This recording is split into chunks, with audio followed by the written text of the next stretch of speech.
Hello, and welcome to this webinar entitled Synthetic Fuels for Low Carbon Transportation, brought to you by the Powertrain Systems and Fuels Group of the IMechE.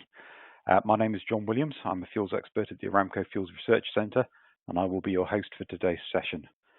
Firstly, I'd like to thank everyone for joining us today to learn more about this fascinating and timely topic.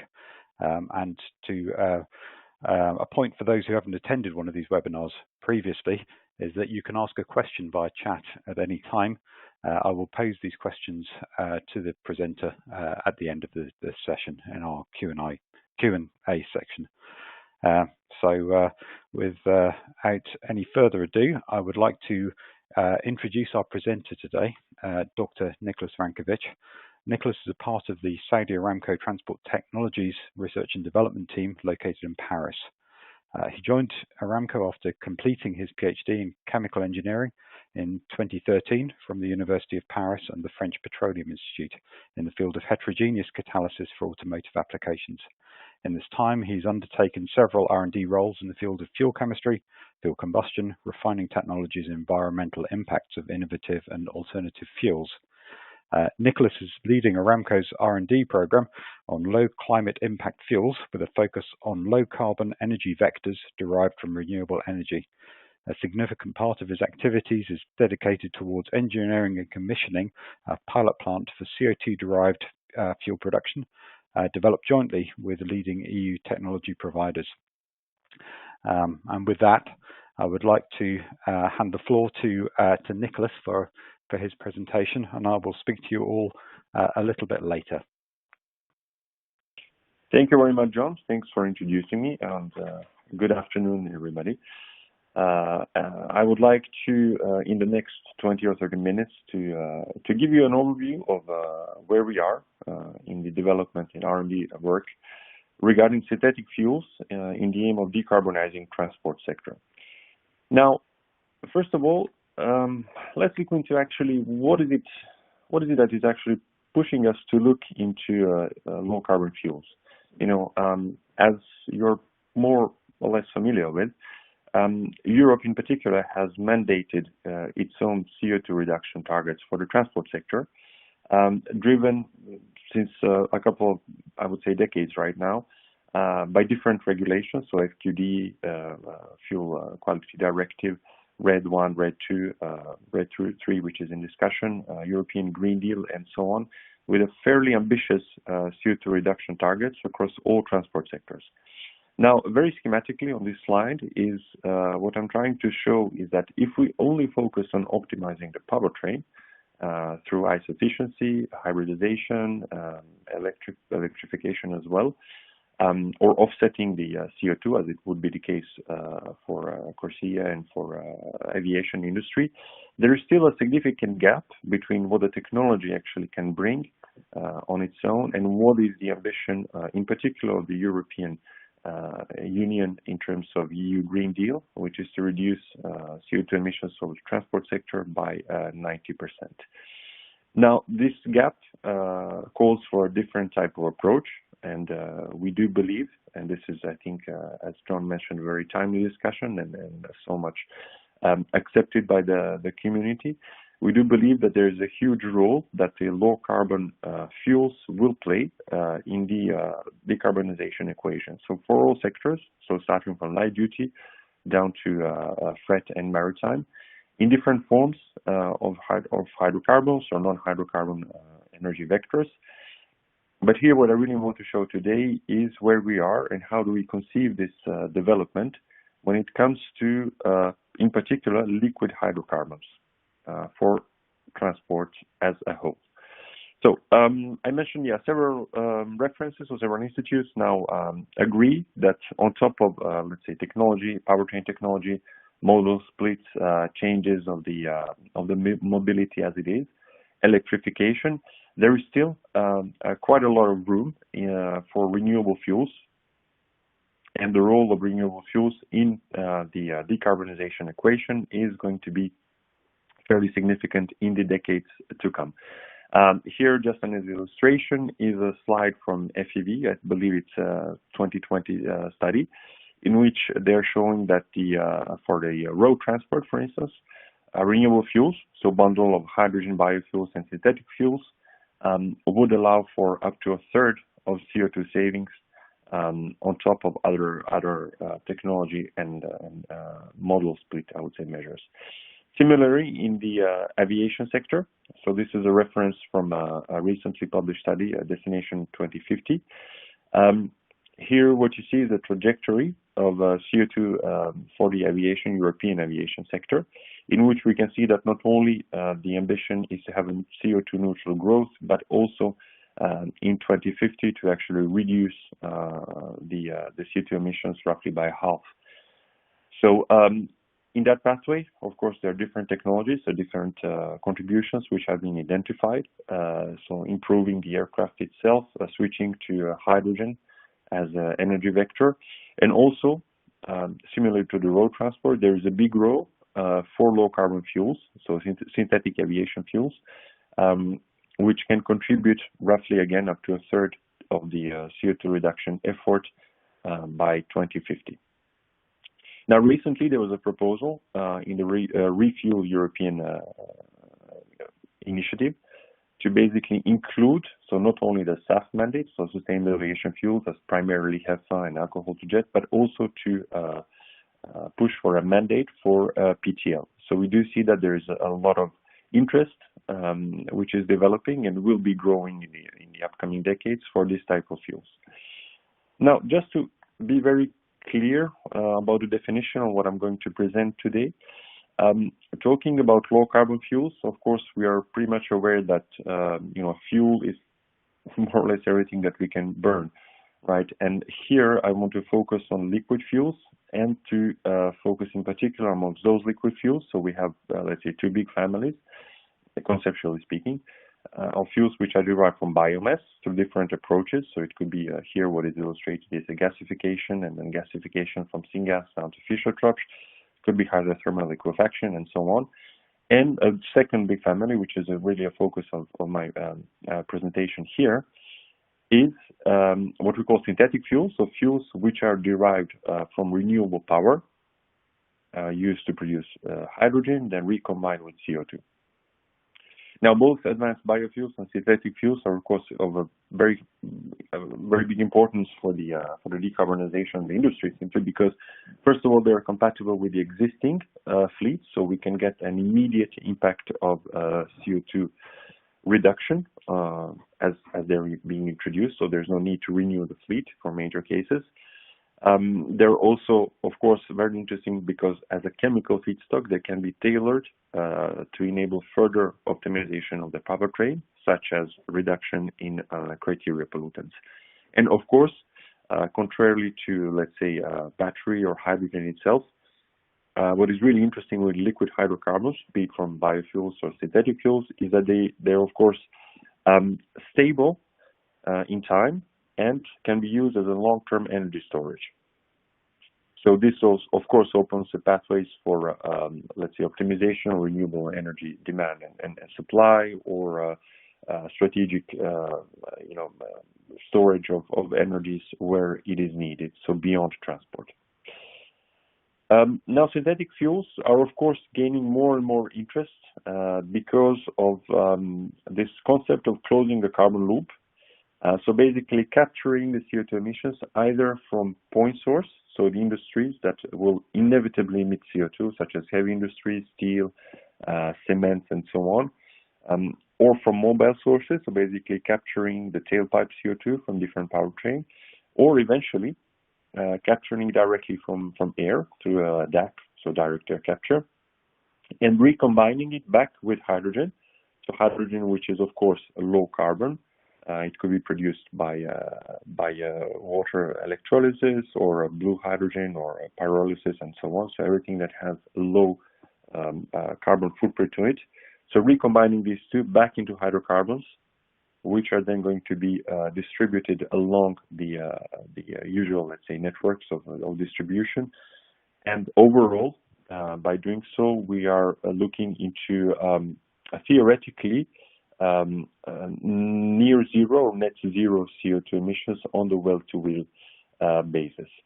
Now, if we include biomass in this equation, of course, sourcing CO2 from biomass is something that has gained quite a lot of interest in the past few years. Basically, using the CO2, biogenic CO2, will further bring the CO2 emissions down. So even potentially on a megajoule basis, well to build, we could look into negative CO2 emissions of this type of hydrocarbons. Now, on the paper, of course, this is a very interesting, or from engineering standpoint, a very interesting concept. We also wanted to look into it a little bit further. So how would it actually interact with a current refinery asset, or what is the readiness of such technologies as of today? What is interesting to note is that the production of e-fuels, so synthetic fuels or low carbon fuels, for most cases is really about assembling different technology blocks, most of which are proven sufficiently enough to be at least piloted, if not upscaled at the industrial production level. If we look at the electrolysis, of course, there's quite a lot of development that will take place, and it is currently taking place in PANS or high temperature electrolysis. Capturing CO2 from air, of course, is something that the community is very active on, and we're also looking into those, let's say, pathways for reducing the cost of CO2 for this type of applications. And when it comes to converting CO2 and hydrogen, now activating them through what we call a methanol pathway, which is direct methanol synthesis from CO2 and hydrogen, is a technology which is almost proven at the industrial scale. Now, two-step methanol synthesis from CO2, so through syngas, is something that is more commonly seen. But we do see that the direct methanol synthesis has a lot of potential to be developed. I would say that the most critical pathway in this scheme here, or the most critical technology block, would be the reverse water gas shift, which aims to directly produce syngas from CO2 and hydrogen, simply because at the pilot or at the large scale, this type of technologies has not been demonstrated yet. When it comes to production of fuels, so Fischer-Tropsch to kerosene or diesel is of course something that is well known by the industry. There's quite a lot of interest, of course, to develop, let's say, proper fuel qualities for the MTG, so methanol to gasoline route. And when I just highlight, let's say, these, what we see as the most critical pathway is, of course, capturing the CO2 from air, so proper CO2 sourcing, producing low carbon hydrogen, and then converting these two into either hydrocarbons or alcohol mixtures. There's a lot of development that is currently taking place, either from us or from other players in the industry, on optimizing the properties of synthetic gasoline. So currently the EN228 can be achieved from the MTG route, but as you will see further in my slides, this route can be further improved in order to get a better, let's say, emission profiles and a better CO2 or pollutants overall from the engine. Now, with this in mind, just a short overview of where we are and Aramco R&D. So currently we are engineering 2 demonstration assets, demo plants. We intend to have them operational in 2024. So one pathway is through the methanol to gasoline route, and it's going to take place in Saudi Arabia, so where the mother company is located, in a province which is called Neom. Maybe some of you are familiar with it, but Neom is a futuristic city which will be fully operated on renewable energies. So that basically we will have access to low carbon electricity, which will be used for hydrogen and then methanol production, and further downstream methanol to gasoline. And the second demonstration asset is worked with Repsol and Petronor in Spain, in Bilbao, and it consists of a reverse water gas shift producing synthesis gas, and then synthesis gas being moved to Fischer-Tropsch unit and further upgraded to end products, primarily kerosene, diesel, and some heavier feedstock for lubricants.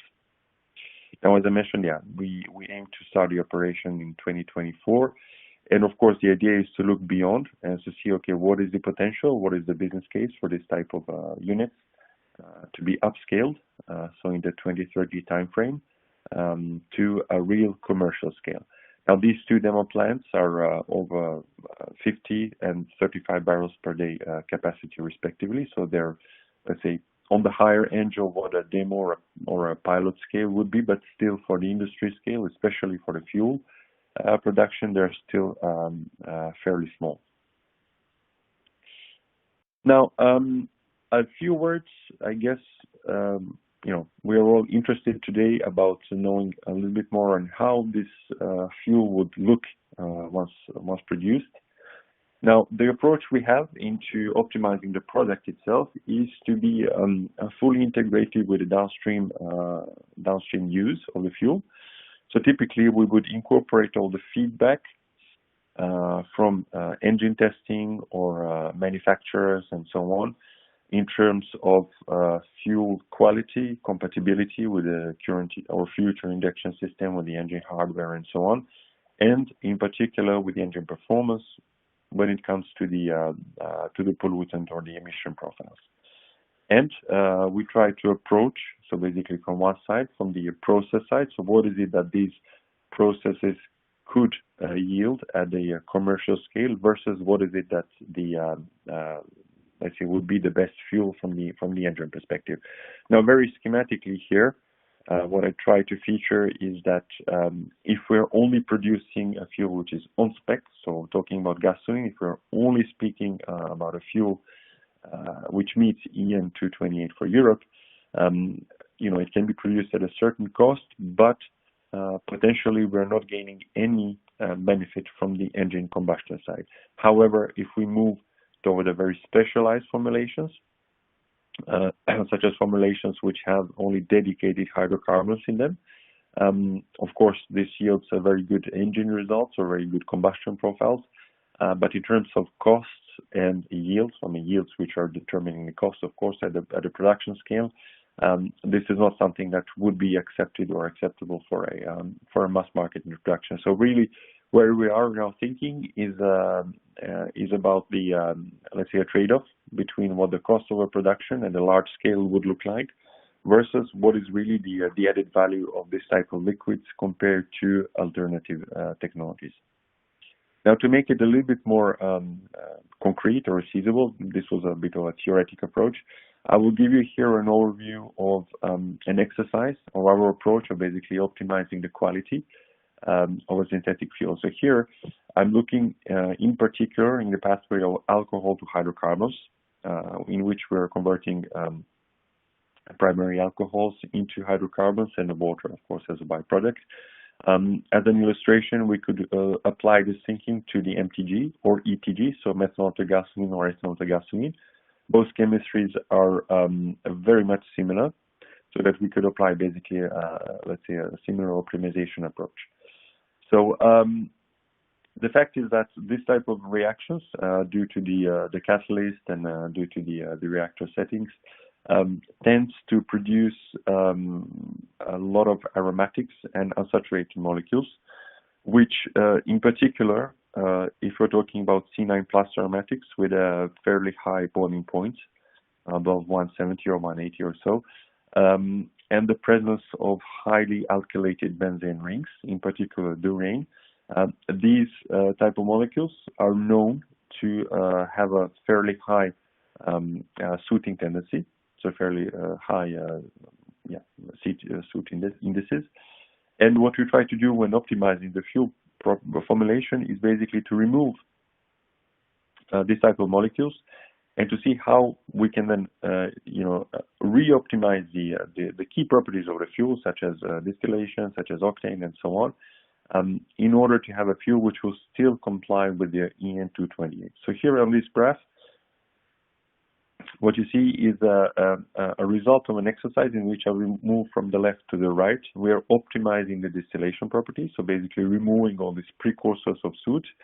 And as a result, there are two things. There's, of course, the increase in the production cost because the yields are reducing, as I showed you previously. And as a consequence, unwanted consequence of that is also the reduction in RON. So basically, in order to compensate for the presence of these unwanted fractions of the fuel, if we try to optimize the distillation curve, as a consequence, we get a reduced RON of the fuel, and as of course one of the side effects I would say is that we are now looking into a higher oxygenate blending, which for some application, of course, is good, but for specific reasons and specific geographies, oxygenate blending is not necessarily something that can be increased to the levels which will be enough to account for the loss in RON in this type of formulation. So it's really to show you that the synthetic fuels coming out of the stream of the MTG typically, they still have a lot of room of improvement. There's a lot of let's say thinking about how do we actually tailor the best fuel and what is it that we are looking into. Are we looking into a cost of production, or are we looking into the emission profiles? Are we looking into the performance of the engine, and so on and so forth? Some of these are unfortunately not necessarily going into the same direction. A few words about the diesel. So the Fischer-Tropsch diesel is today feedstock which is fully compliant with the paraffinic diesel specifications with a very high cetane, so we're talking about fairly above 50. Having virtually no or very little sulfur coming off different process units, and with a very low content in aromatics. Now, this type of diesel, of course, we have tested it, as you can see on the right side of this graph. We have tested it against the conventional diesel, I would say, and with no surprise, we do see that there is a significant reduction in particulate number and hydrocarbon emissions. And of course, there's still some work that has to be undertaken for the Fischer-Tropsch diesel in order to have a proper cold flow properties, most primarily, I would say. But this type of liquid or this type of feedstock can also be blended with different types of fossil streams coming from I would say, conventional refinery to comply with the EN 590, with the conventional diesel. So what I want to highlight here is that even a feedstock which is known by the industry, so a Fischer-Tropsch product, still has some room for optimization and still can deliver different type of benefits depending on the approach that we are looking into. Are we looking into optimizing the refinery margins, or are we looking into let's say reducing particulate numbers and so on. Now, switching from the fuel optimization, a few words about the costs, because as we talk about synthetic fuels, of course, the cost of these solutions is one of the factors that we need to take into account. I think now in the community, it's widely accepted or widely known that the key enabler for a cost-competitive, let's say, solution is the price of renewable hydrogen. And since we are talking about water electrolysis, this directly means that the cost of hydrogen is dictated or determined by the electricity costs. So a good news here is that we have seen in the past years, and projections show that the cost of kilowatt hour is falling down significantly. And also the cost of infrastructure, such as water electrolyzers, is projected to fall down 2 or 3 folds compared to today's cost per kilowatt installed. So basically, these two factors together leads us to believe that the cost of green hydrogen from the water electrolysis is going to be in the level which is acceptable for a market introduction of this type of fuels. Now, there are different types of projections when it comes to the cost of this type of liquids.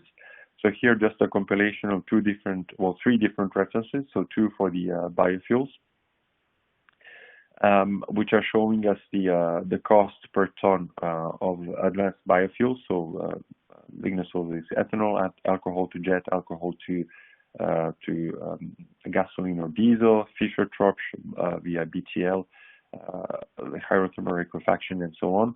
And on the far right, I have extracted two references from a DINA study in 2018, showing that in particular for the regions of the world which are rich in sun and wind resources, such as the Middle East, Latin America, North Africa, Australia, and so on, the production of synthetic fuels is, first of all, projected to decline in costs, and second, it is very much in line with the cost of production of advanced biofuels. So I'm really trying to show here that there's also a consensus on the fact that because of the reduction on the cost in hydrogen and electricity, we are looking into levels of cost for synthetic fuels which are very much in line with what the market will face in any case by the need to decarbonize. Of course, here I think it's also worth to highlight that we do not want to compare this cost to the fossil feedstock or fossil fuel, because of course, I mean, any advanced solution or a low carbon solution is by definition going to be a new technology, and so more expensive per ton or per liter or per gigajoule, whatever we're looking to, than the fossil fuel production. But however, it's important to benchmark this type of solution, so synthetic fuels, against by advanced biofuels and of course electric vehicles. Now, I hope that we have convinced that the costs are there. A few words about the greenhouse gas effects or emissions. So this graph here, which is a little bit busy, I completely recognize it, but really what I want to show is that regardless of the way green electrons are used, so either for producing hydrogen, which is then used as a fuel cell or as in internal combustion engines, directly in BEVs, or to produce hydrogen for synthetic hydrocarbons, really there is room for all these solutions in the equation of reducing overall CO2 transport emissions. And what is really interesting from this graph, I think, is that we see that all these solutions, so all powertrains, can contribute actively to reducing the CO2 under the one condition, which is to basically use the electrons, I would say, on the best or the most optimized way, taking into account the overall infrastructure of the system. I'll try to explain it a little bit better. So basically, if we're producing electrons in countries which are, electricity dependent on, let's say, coal or natural gas, this is maybe not the best equation for any of these three. So not for the battery electric vehicles, not for hydrogen, or for synthetic fuels. However, if you're looking into renewable electricity, it really filters down to where is this electricity produced, and what is the best or the most optimal way, taking into account the infrastructure, so moving electrons from one place to another, to use it as an energy vector. So if we have the opportunity to use that electricity where it is produced, so for instance, if we have solar panels, let's say in Spain, and the electricity can be injected in the battery electric vehicles, of course, the overall solution, the overall system is performing quite well.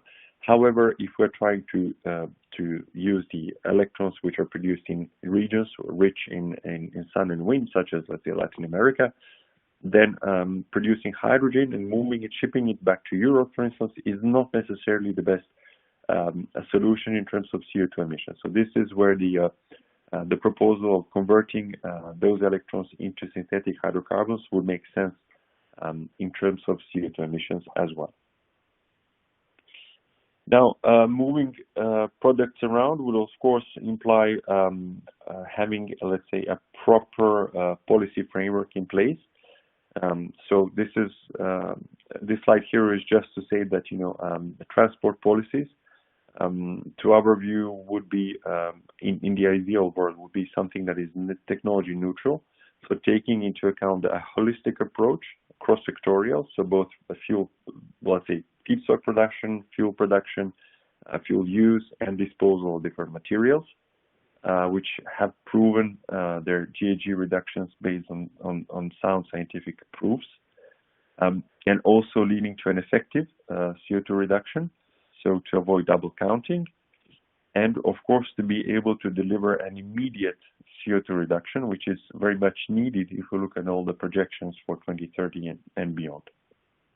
And of course, one important thing is that, to our view, a proper technology would also maintain, let's say, affordability level for individual mobility, which is maybe not the main concern that we're currently facing in Europe, but we're talking about different parts of the world, developing countries.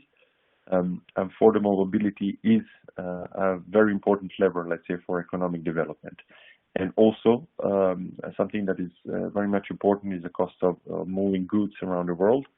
So we do believe that, for instance, from maritime sector, cost control is a factor which is of a great impact and great importance. Now, transport policies about synthetic fuels. So I here want to highlight that as of today, we're facing a fairly uncertain framework. So RED II, of course, is mandating for advanced biofuels. And there's, of course, a significant amount of work which is currently being conducted on the introduction of RFNBOs, so renewable fuel non-biological origin, through what we call delegated acts. However, this hasn't been officialized yet, so that the landscape is quite uncertain. As I mentioned in the beginning, so Fit for 55 has announced an ambition to include synthetic kerosene, so SPK, starting 2030. And maritime sector, so IMO has its own, let's say, targets, which currently are aspirational as well, to include low carbon liquids such as methanol, for instance. However, despite of all these, let's say, signals, we haven't really seen a clear regulatory framework which would allow or unlock the investments into scale up of these technologies. Just a few words about why regulatory framework is important. So as I showed you previously, we're looking into hydrogen and CO2, which can both be produced or sourced in different manners. So it will be very important, of course, to understand what is it that the hydrogen would need to fulfill in terms of the production routes, CO2 content, and so on. So something like European taxonomy on H2 would be, of course, of great importance. So to understand basically what is the origin of the hydrogen that we can use for this type of synthesis, and same thing applies for CO2. So we all, I think, agree that the DAC is the ultimate game. However, the cost effectiveness of DAC as of today is not there yet. So maybe there could be a bridging solution in the meantime that will allow still to develop this type of technologies, even though the DAC is not there yet on a commercial scale.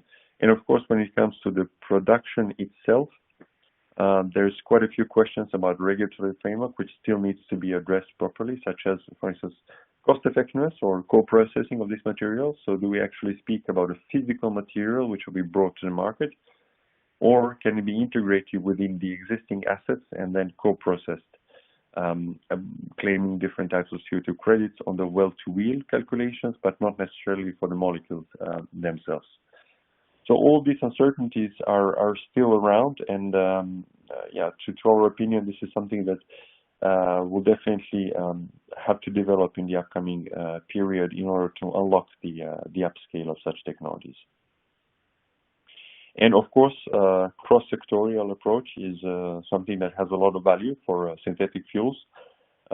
Typically, what we see, and we tend to agree that this is a good way of seeing the approach, is how basically to integrate the additional cost of production through the automakers. So to transfer some of that cost in order to get the credits of CO2 emissions through the automakers as an intermediate between the fuel producer and the end user. So to control the cost of the mobility, but still to get the fuels on the market and to get the credit for the OEMs.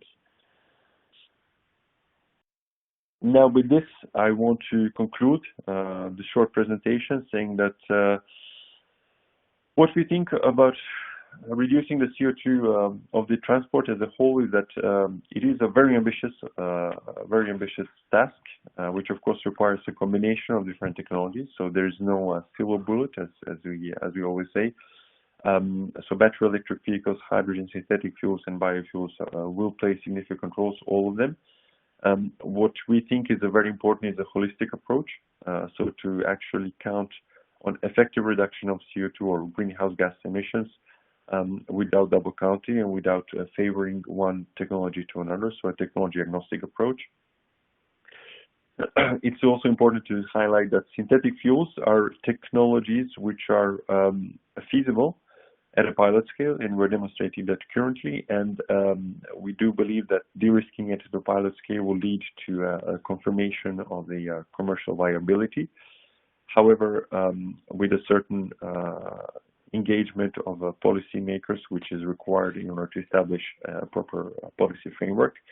And also, as a very last concluding remark from my side is that we do believe that synthetic fuels will actually increase the speed at which hydrogen environment is developing, because we also use hydrogen as a feedstock. So it in a way it is important for us to see hydrogen economy developing. And on top of that, we're also talking about developing or advancing the CO2 recycling investments, in particular, bringing down the costs of DAC to levels which can be further economically sensible for use of that CO2. Now, with that, I want to thank you for your attention, and I will leave the floor to John and your questions. Well, thank you very much, Nicholas, for that really insightful presentation and really comprehensive as well. We have got a few questions that I'll run through, some of which have been answered, but I think the fact that the questions have been asked probably means that maybe we could talk through those topics in a bit more detail. But again, thank you very much for the presentation, and let's just start with a few of these questions. So one question that came up was talking about the fuels themselves, the downstream automotive fuels, and whether these fuels would be optimized for existing technology, or whether there's also a focus in looking at new automotive technology as well. So should we focus, I suppose, primarily on the existing fleet or really the future fleet? So the good thing about synthetic fuels is that the chemistry of it is, let's say, quite versatile. So in our approach, we're actually looking in both. So we're looking in the existing fleets and how this fuel will be what we call a drop-in fuel, so completely transparent for the vehicle owner, vehicle manufacturer, and the pump, so distribution and retail. And from the other hand, we're also looking into incorporating basically the thinking of the future developments of fuel, such as increased ethanol content, such as reduced particulate emissions, and so on. So I think both pathways are worth exploring in parallel. It will really ultimately depend on when these fuels will be available to the market and what is the proper market. Is it a niche? Is it, let's say, a premium fuel or a fuel only available for Euro 6 and, let's say, beyond vehicles, or are we talking into mass introduction? Thank you, Nicholas. So does that suggest then that you believe that synthetic fuels have a better place as pure fuels going into the market, or as drop-in diluents for fossil to improve the CO2 saving attributed to a fossil fuel? Again, well, to my opinion, this is mostly going to be a regulatory discussion. So from the technical standpoint, I think both are perfectly feasible and perfectly valid. So having, let's say, a neat e-fuel, which is delivered as a separate or fully blended within the existing infrastructure, I think at the end this is going to be determined by the legislation and, of course, the costs of each of the solution. Okay, and again, I suppose on that same point, if we're thinking about a change in automotive and internal combustion engine technology moving forward, and synthetic fuels in some way supporting that change, do we still need to think about a change in new vehicle homologation in some way to take account of the CO2 saving of the fuel, so that we move away from the tailpipe CO2 figures and regulations that we currently have? Absolutely. I think both biofuels and synthetic fuels don't make much sense if we're still if we're still evolving in the same, let's say, homologation principles, which are purely tailpipe. Unfortunately, the same thinking applies for biofuels. If we have, let's say, oxygenated biofuels such as ethanol, we're not necessarily looking into tailpipe CO2 reduction because simply the chemistry of the fuel is not there. However, the proper, I would say, accounting of CO2 will be done on a well-to-wheel or cradle-to-grave. I think there's still an open discussion. And it would take into account the fact that during the manufacturing process, CO2 is captured. Similarly, for the biofuels, during the, let's say, natural manufacture of these hydrocarbons or oxygenates, CO2 has been fixated by the plant. So yes, I think there's a huge importance, let's say, of moving the homologation from the current standards to where it could be taking into account the overall CO2 reduction. However, fully recognizing that this is a very technical discussion and that the counting of CO2 is not a simple equation, because of course the LCA community would know that.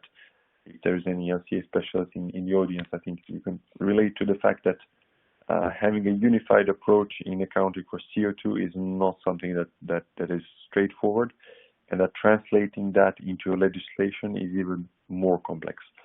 So it is a fairly, I would say, a fairly technical discussion, which needs to be simplified to a certain extent in order to be applicable as a homologation principle.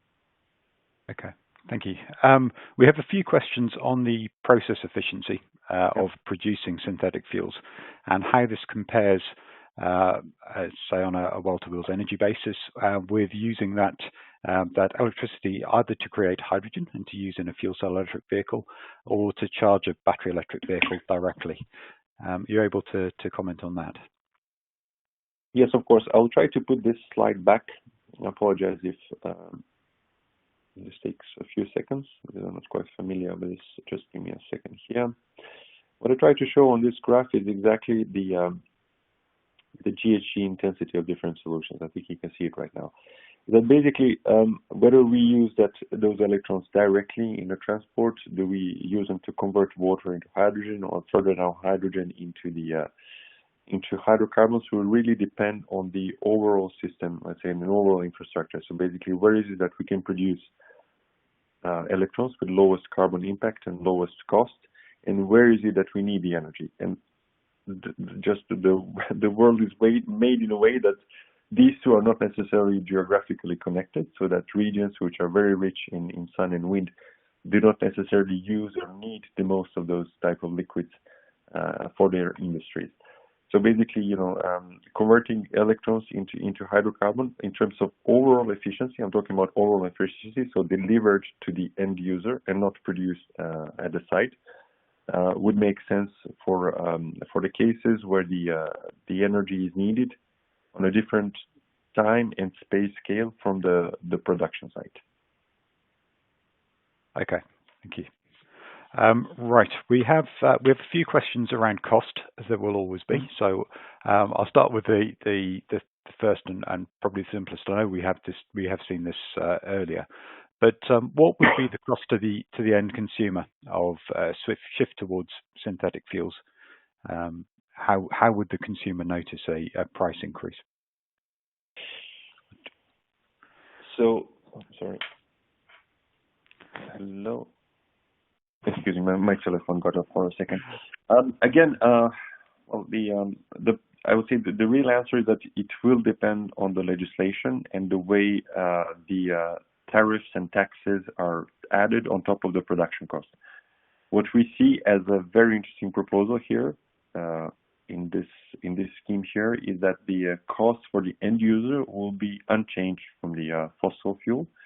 In particular, over the past few weeks, I think we've seen that we've testified the huge increase in fossil fuel, unfortunately, so that it will be completely transparent to the end user.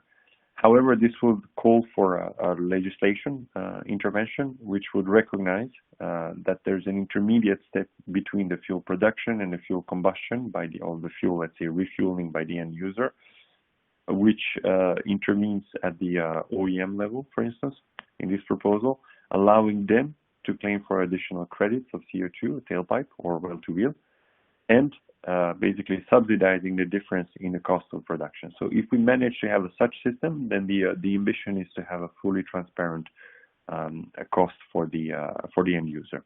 So no difference between current pump prices and the let's say future synthetic fuels production.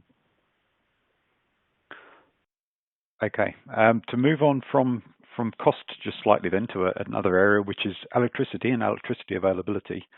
We have several questions about one, the future cost of electricity, which you have mentioned, but almost the question would be, why is the electricity price continuing to fall at the rate it does fall in your projections? But also understanding the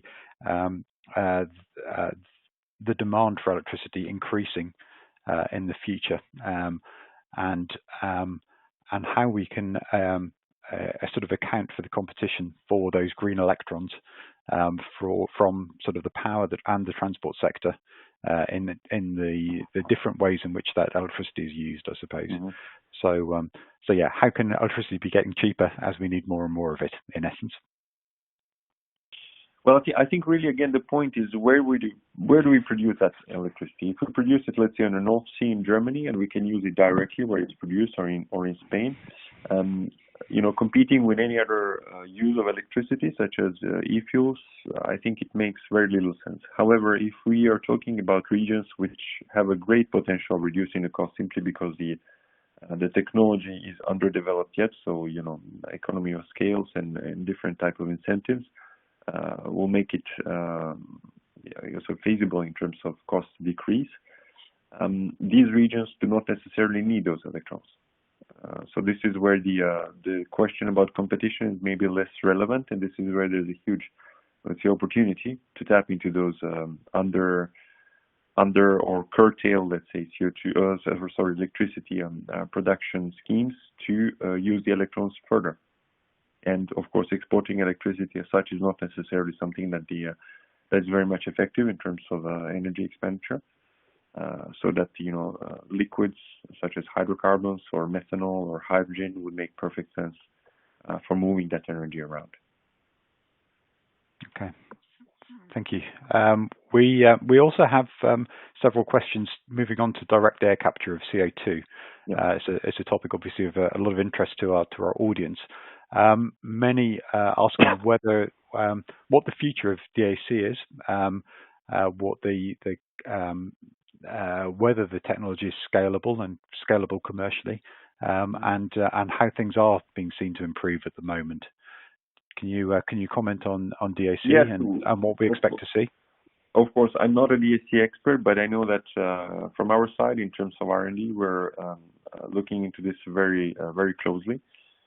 Simply because we believe that there is a strong potential for reducing the cost of CO2 captured from today's, let's say, $400 to $500 per ton to a figure which would be acceptable for the use of that CO2 and not only the storage of CO2, so that the CO2 abatement cost would go down to the levels which are comparable to BEVs and biofuels, let's say.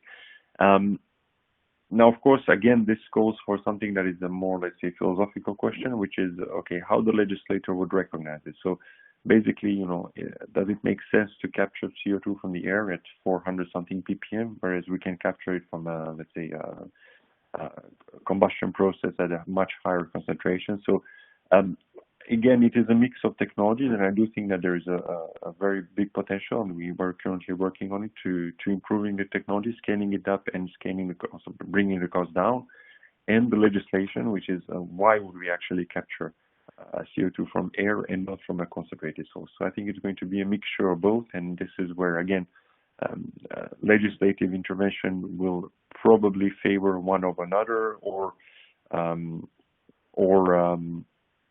let's say, coexistence of different type of sourcing of CO2, or maybe, CO2 as a point source as just a bridging technology, which will help the first wave of investments in CO2 usage, which can then be transferred to DAC. And this also applies to chemicals. I think this is not only proper to fuels, CO2 to chemicals or any type of CO2 to polymers and so on, will have a similar question asked, or ultimately offsetting of CO2 as well. Okay. We have a question, or in fact we have several questions about the speed at which these fuels will come to market. And I suppose this one's probably worded the nicest in terms of questions, which is legislation is accelerating the OEM to rush to battery electric vehicles and to reduce focus on internal combustion engines. Will synthetic fuels be available at scale to save the ICE before it's too late? I hope they will. Do you have any feeling for the rate at which synthetic fuels may be available in the marketplace? So again, it will really depend on when the policy intervention is happening. Because if we don't have a clear framework, it's really difficult to unlock any significant capital investment in such a large scale upscaling of the process itself. However, when we look into the innovation cycle, we see that as of today, we're piloting the technology, and we see that by 2027, 2030, there could be, this is a scalable technology. It will become a scalable technology. So that if the policy framework is there, we think that by 2030, this could be something that is becoming a reality. And also, I think what is very interesting is that the aviation has sent a clear signal about the need of such liquids. So I think the aviation is really where we can start first,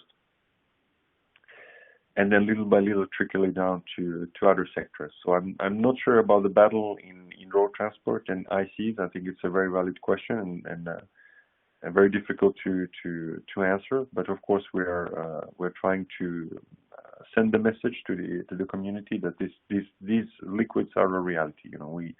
We can produce them at scale. We can produce them at a reasonable cost or acceptable cost, and they do provide a benefit in terms of CO2 and potentially in terms of emissions as well. Okay, thank you very much. I think that's very clear that this technology or aviation is probably pushing this technology harder than any other industry. But certainly it then enables the availability of other streams as well. So it is clear that one needs the other in order to move forward. But it is. What is interesting is that the aviation. So basically, if we're talking about Fischer-Tropsch processes, we will inevitably produce some light streams and some heavy streams. So that, as you said, John, this is basically pulling other sectors in, and this could be further developed for, let's say, heavy duty maritime, potentially at some scale as well for the light duty. Okay, great. I have to ask this question. It's really it's the first question that came through today. Embodied energy in the making of traction batteries for EVs is around 1,000 times the storage capacity, and usable life is around 300 charges. I haven't checked these numbers. I don't know if they're correct, but this is the question. So total energy for an EV to travel a typical 100,000 mile life is around 4 times larger than only the recharging energy. I think this makes the IC running synthetic fuels about the same overall energy over the typical vehicle life. So synthetic fuels are not a stopgap. They're a huge part of the long-term future of road transport. Do you have any comments on that? No, I think it's very interesting. I don't have those figures, but this is a very interesting point of view. From the purely thermodynamic standpoint, of course, converting CO2, which is a very stable molecule, back to hydrocarbons is not. It requires a lot of energy, of course, so that the overall energy, let's say, yield would be around 40%. If we're talking about the chemistry only, but yeah, put into perspective with those figures that you have just given, I think it actually brings the case even further for synthetic fuels.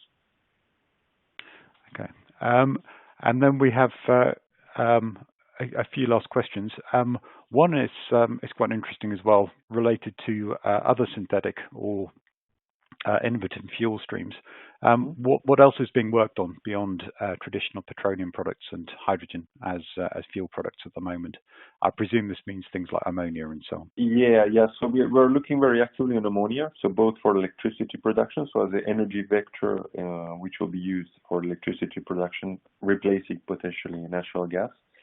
Of course, hydrogen is the one, and we have let's say whole family of molecules derived from methanol, such as DME, such as a different type of olefins, and so on. But I would say from the non-hydrocarbon or non-alcohol or hydrocarbon, it is primarily ammonia, which, as I said, is for us a very interesting proposal for the electricity production. But as well, let's say if we have a ship transferring ammonia from, let's say, Middle East to an area where it's used, this ammonia could also be used as a fuel on its own. Something similar to how the natural gas, liquefied natural gas, is used today as a fuel for this type of ships. Okay. I'll just we're getting close to the end of our session, so I'll just ask another couple of questions, and then I'll let you have a drink.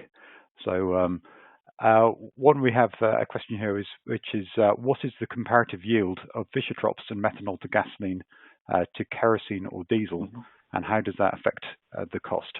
So it's actually a very interesting question, because at the beginning, when we first started looking into synthetic fuels, we thought that the difference between the two pathways will be quite significant. But at the end of the day, what really matters is how do you produce your hydrogen. So synthesizing anything from hydrogen downstream is really just a little bit. It's a very small addition to the overall yields. So that I'm not really able to say that we have a significant discriminating factors between the two pathways. What is really interesting is that for the methanol, so we are producing a liquid which can be used directly as a fuel in certain areas of the world, such as China, or it can be used as a precursor for chemicals, can be transferred further to existing refinery assets or revamped refinery assets. And then for the Fischer-Tropsch, we could say that the syncrude is also similar to let's say existing crude that could be blended with crudes and moved around. When it comes to the efficiency of the two processes, I'm not sure I can basically distinguish which of the two is more efficient or less efficient. But again, it's really about the overall equation. How do you optimize the entire system, or where do you use these fuels at? Okay, great. And the final question is probably one I can answer, actually. So I'll go with this. The question is, are high-performance fuels like F1 likely to adopt these fuels at any time soon? Yes, they are. So F1 is moving to fully sustainable fuels in just a few years' time. So the next set of regulations, which will be the middle of this decade, which will include the use or mandate the use of sustainable fuels. And some of these could certainly be manufactured in this following these processes. So yes, that's a yes. Anyway, on that note, we've got just a couple of minutes before our 1 p.m. deadline. I'd just like to say thank you very much to Nicholas for his brilliant presentation and for answering all these questions. I hope I've done all of the questions justice in my asking. I know I've missed a few, and I apologise for that. But the rate at which questions came through towards the end was just unreal. So thank you so much for everybody attending. Thank you, Nicholas, once more for presenting. We will keep a record of the questions so we can look through, and we will be able to answer afterwards if there are questions that require an answer. So thank you so much once more. And with that, I will say goodbye, and I hope everybody enjoys the rest of their afternoon. Thank you, John.